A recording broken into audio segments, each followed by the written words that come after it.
Ukraine के बाद Baltic देशों पर हमला संभव है और बाल्टिक देशों से रूस को खतरा भी बना हुआ है।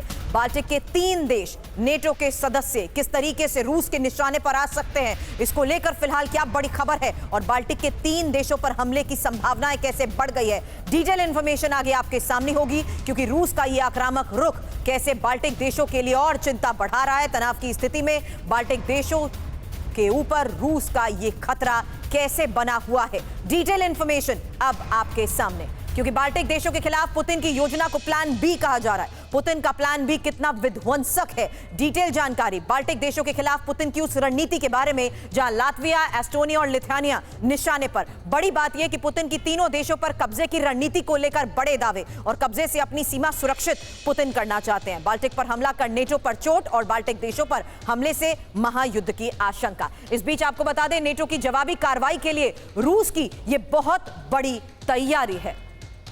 हालांकि बाल्टिक देश रूस के टारगेट पर क्यों, यह एक बड़ा सवाल। रूसी सीमा के बेहद करीब बाल्टिक देश हैं और नेटो विस्तार रूस के लिए खतरा है और बाल्टिक सागर रणनीतिक तौर पर भी बहुत महत्वपूर्ण है। बाल्टिक के करीब कैलिनिंग्राड रूस का बेस है और पोलैंड और लिथुआनिया के बीच फंसे कैलिनिंग्राड की भी एक डिटेल इंफॉर्मेशन वॉल पर मैप के जरिए आपके सामने जानकारी रखूंगी, जहां रूस अब कैलिनिंग्राड को खोना नहीं चाहता है। इस बीच एस्टोनिया, लिथुआनिया और लातविया यूएसएसआर का हिस्सा रहे हैं। मेरे सहयोगी सुमित चौधरी इस वक्त स्टूडियो में मेरे साथ हैं।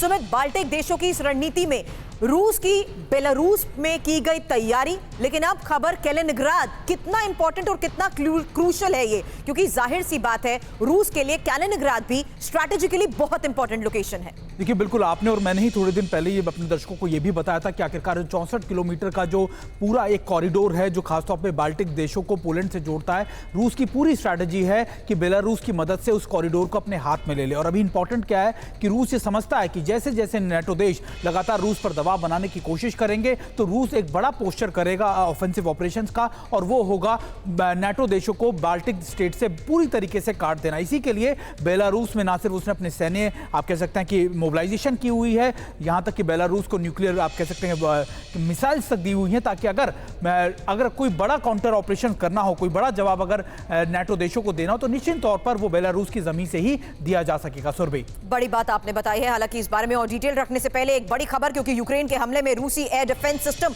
कैसे तबाह हुआ उसकी तस्वीर अब आपके सामने। यूक्रेन का हार्म मिसाइल से यह हमला, यूक्रेन को यूएस से मिली हार्म मिसाइल और कैसे इस मिसाइल के जरिए किया जा रहा है एक्शन, ये देखिए तस्वीर। दावा यह कि यूक्रेन ने इस हमले में रूसी एयर डिफेंस सिस्टम को तबाह कर दिया है।